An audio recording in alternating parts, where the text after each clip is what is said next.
औज़ु बिल्लाहि मिनश्शैतानिर्रजीम बिस्मिल्लाहिर्रहमानिर्रहीम अल्लाहुम्मा सल्लि अला मुहम्मद व आलि मुहम्मद ला इलाहा इल्लल्लाहु मुहम्मदुर रसूलुल्लाह अस्तगफिरुल्लाह रब्बी मिन कुल्लि ज़ंबिन व अतूबु इलैहि कुल रब्बि ज़िदनी इल्मा। अस्सलामु अलैकुम रिस्पेक्टेड स्टूडेंट्स, बाफज़ल रब्बी आज मजमूआ ताज़ीरात पाकिस्तान के सफ़र को आगे बढ़ाते हुए सफ़र आगे चल रहा है, लेकिन अल्हम्दुलिल्लाह आप लोगों को पहले गुजारिश की हुई है कि जो इंतहाई अहम दफ़ाआत थी वो हम सारे डिस्कस कर चुके हैं। लेकिन बेटा ये एग्ज़ामिनेशन पॉइंट ऑफ व्यू से जो हमारा तजर्बा रहा है, इंतहाई अहम बात हमेशा जहन में रखना, जो बंदा नाचीज़ के साबका तजर्बात हैं, LLB पेपर्स, उसके बाद फिर हमारे प्रोसिक्यूशन के हो गए, जुडिशल सर्विस के हो गए और लॉ डिपार्टमेंट के हो गए, मतलब के असिस्टेंट डिस्ट्रिक्ट अटार्नी वगैरह या इंस्पेक्टर लीगल वगैरह के। बेटा जहाँ तक हो सका है मैंने उनका तज्जिया किया है। अब ये जुडिशरी का तो 2017 और 19 में 2 दफ़ा हो चुके हैं पेपर।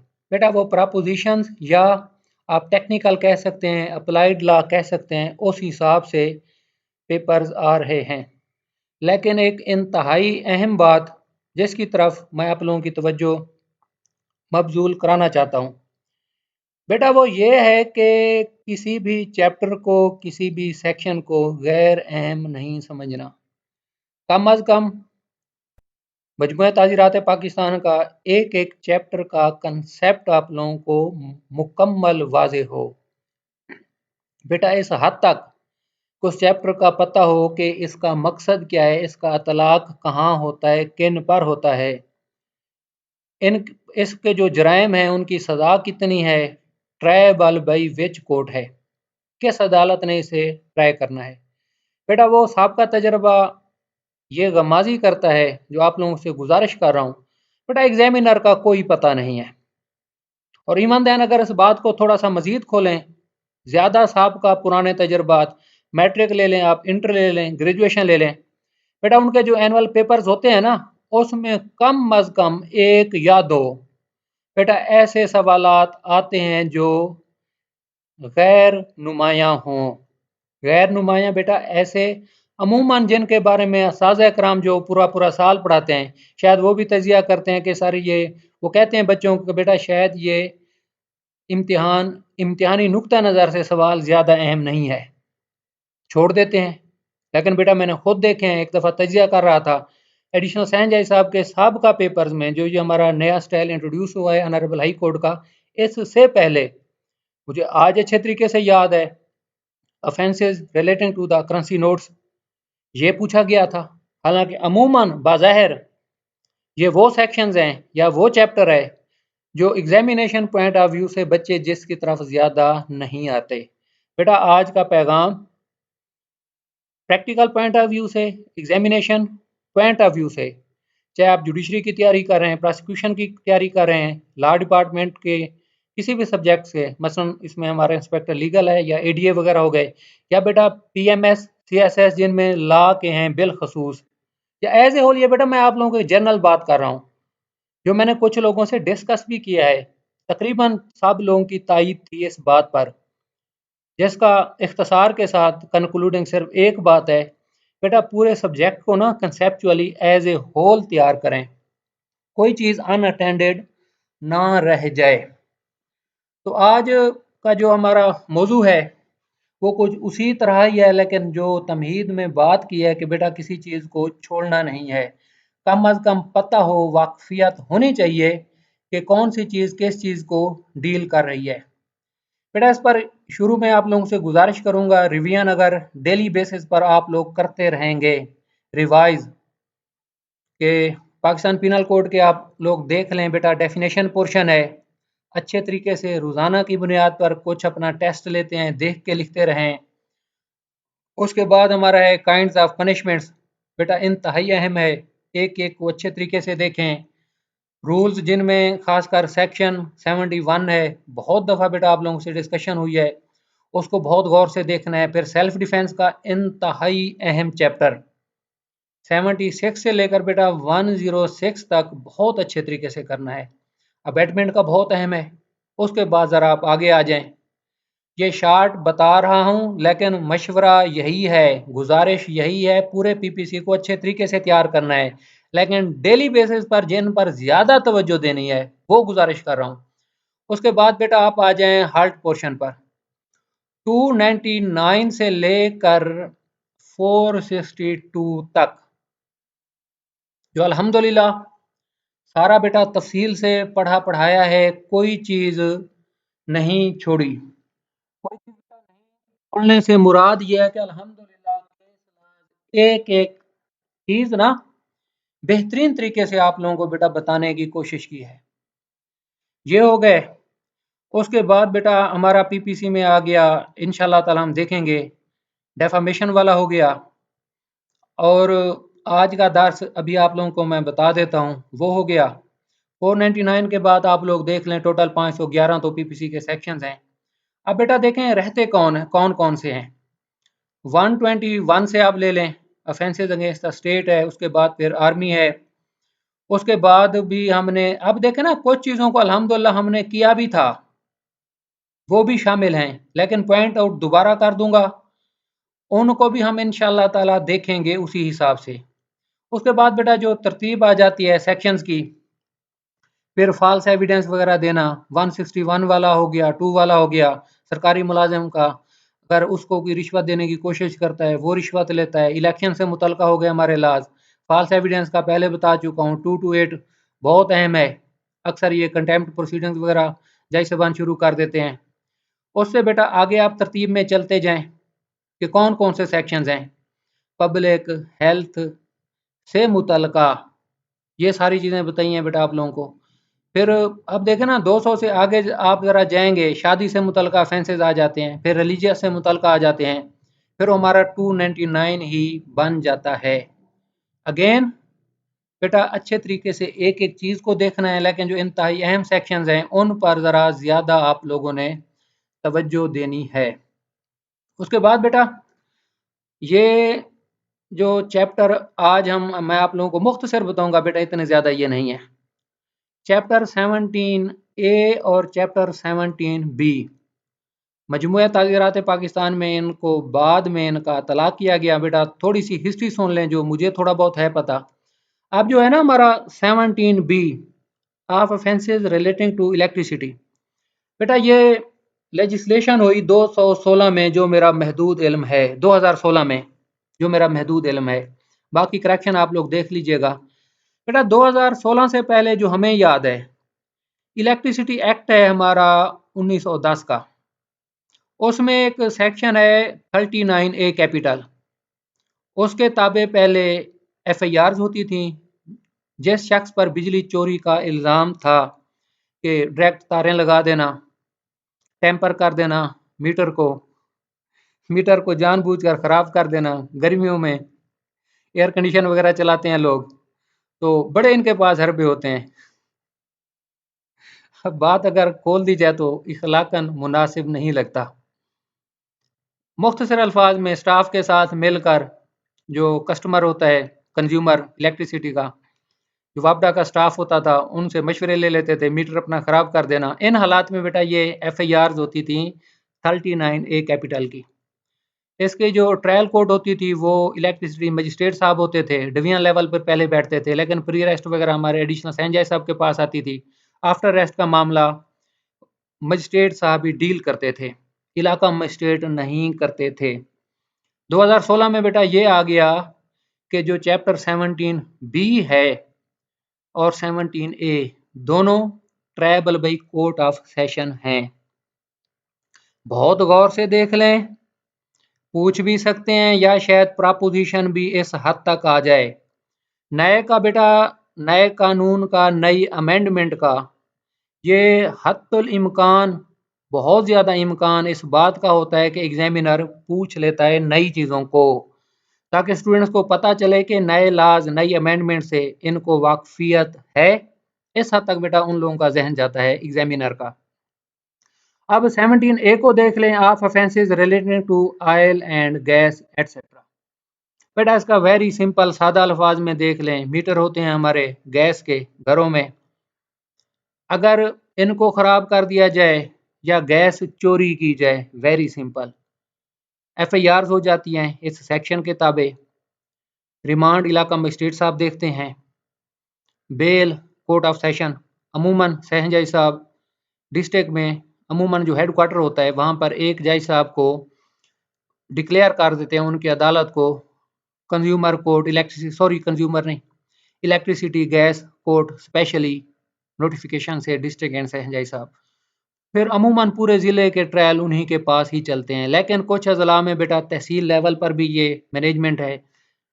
वर्दी डिस्ट्रिक्ट एंड सेशन जज साहब तहसील के जो ASJ साहब होते हैं उनको ये डेजिग्नेट पावर कर देते हैं, तो वही फिर पूरी तहसील के जितने भी गैस और बिजली के चोरी के मामलात होते हैं एडिशनल सेशन जज साहब बेटा सुनते हैं।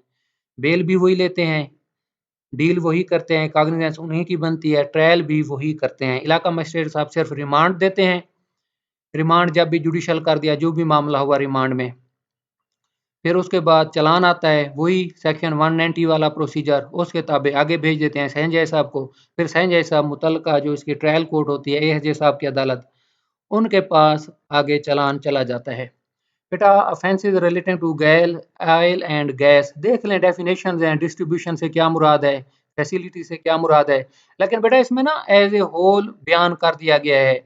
अब आप देखें ना कि ऑयल एंड गैस, अब ऑयल का पाकिस्तान में पंजाब में आप थोड़ा सा सेटअप समझ लें बेटा,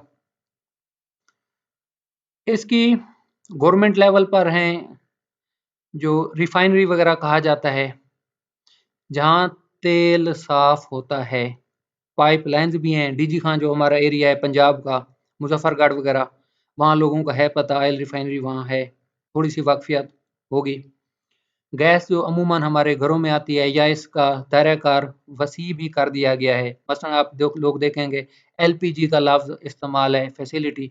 अब देखें ना डिस्ट्रीब्यूशन क्या है बेटा, means the activity of transporting petroleum through pipelines and associated facilities. वही in case of natural gas, distribution means the activity of transporting natural gas through pipelines and associated facility at a pressure which would not ordinarily be expected to exceed 300 per square which gas or such pressure as the relevant regulatory authority। बेटा आप देखें ना gas का, जो natural gas हमारे घरों में आ रही है, बलूचिस्तान से अमूमन गैस आ रही है, पाइपलाइन के जरिए पूरे पाकिस्तान में सप्लाई हो रही है। इस सिनेरियो में ज़रा आप इस डेफिनेशन को देख लीजिएगा, फैसिलिटी क्या है, सहूलियात वगैरह जो दी गई हैं, बेटा ये डेफिनेशन देख लीजिएगा, इंतहाई आसान है। गैस मीटर क्या है, इंस्ट्रूमेंट जो अमूमन हम घरों में लगा लेते हैं। गैस रेगुलेटर क्या है, रेगुलेटर बेटा होता है गैस कितनी जा रही है इस वक्त, इसका जो यूनिट है ना क्यूबिक के इसी अल्फाज से आते हैं। आप कभी गैस का जो बिल है ना उसको गौर से देखिएगा, बहुत हद तक ये टर्मिनोलॉजी शायद आप लोगों को समझ आ जाए, वहाँ बेटा नज़र आ जाए। पर्सन वही जो PPC वाला है, तकरीबन वही बेटा इसमें पब्लिक सर्वेंट को भी इंक्लूड कर दिया गया है। Employee of any oil and gas company भी बेटा इसमें शामिल है।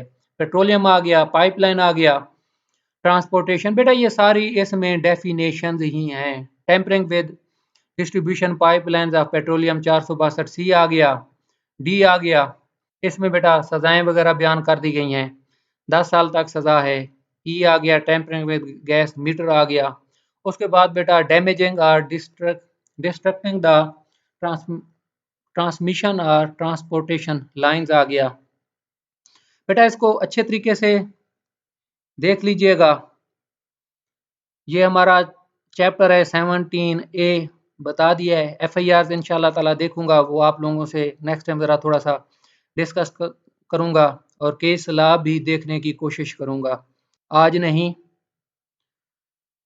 इसमें FIR से आप लोगों को तलाक का पता चल जाएगा कि कौन सा ऑफेंस बन रहा है, और केस लॉ इंशाल्लाह ताला देखूंगा कि हाई कोर्ट में जब मामला गया तो वहाँ क्या हुआ, किस तरह की सूरत हाल बन गई।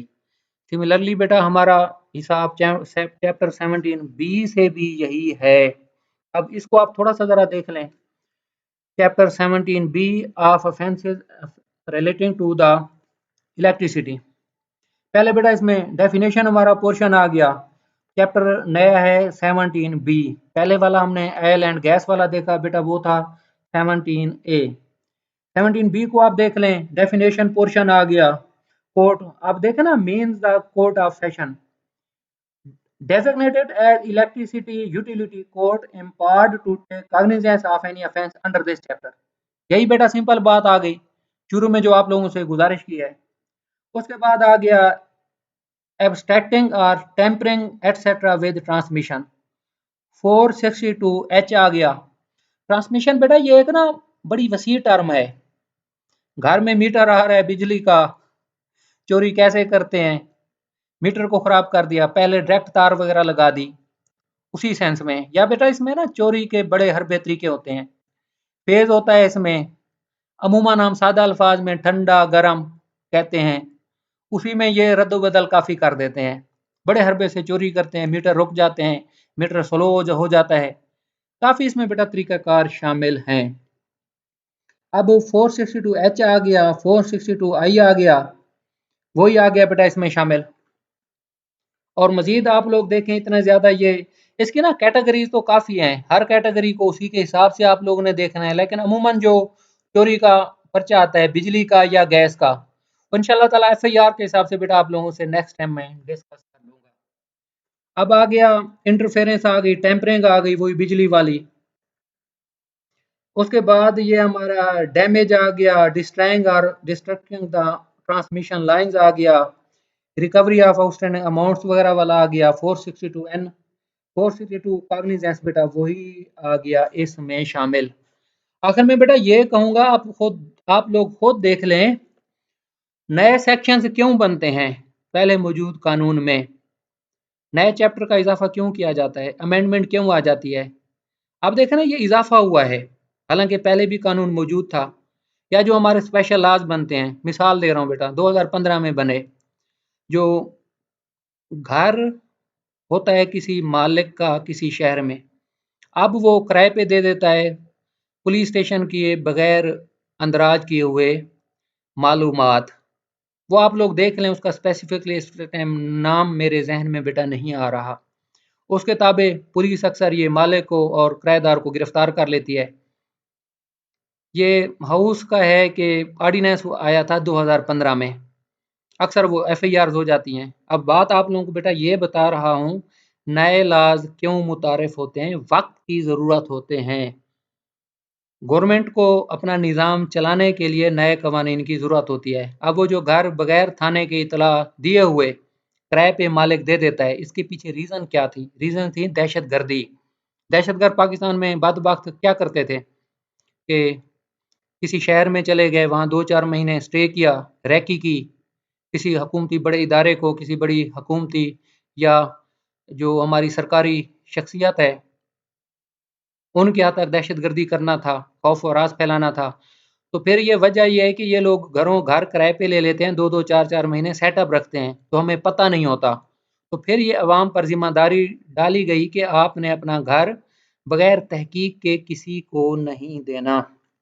बेटा आज का हमारा इतना ही है। इन चैप्टर्स का मैंने आप लोगों को बता दिया है, बाकी इंट्रोडक्शन भी दे दिया है। अब इंशाल्लाह ताला जो हमारा PPC का नेक्स्ट चलेगा, अब आप लोगों के ज़िम्मे बेटा होमवर्क है, पूरे PPC को आप लोगों ने अपने तौर पर तैयार करना है। जो हमारे चैप्टर रहते हैं इंशाल्लाह ताला उन पर हम नेक्स्ट टाइम रोशनी डालेंगे, लेकिन मेन अहम आ गए हैं वो इंशाल्लाह ताला मैं अपना होमवर्क अपने हिसाब से सेट करके ना आप लोगों को बता दूंगा कि नेक्स्ट किस हिसाब से चलना है। इन गुजारिशात के साथ बेटा आप लोगों से इजाज़त चाहता हूँ। अल्लाह रब्बुल इज़्ज़त आप लोगों का हामी और नासिर हो। बहुत शुक्रिया। अल्लाह हाफ़िज़।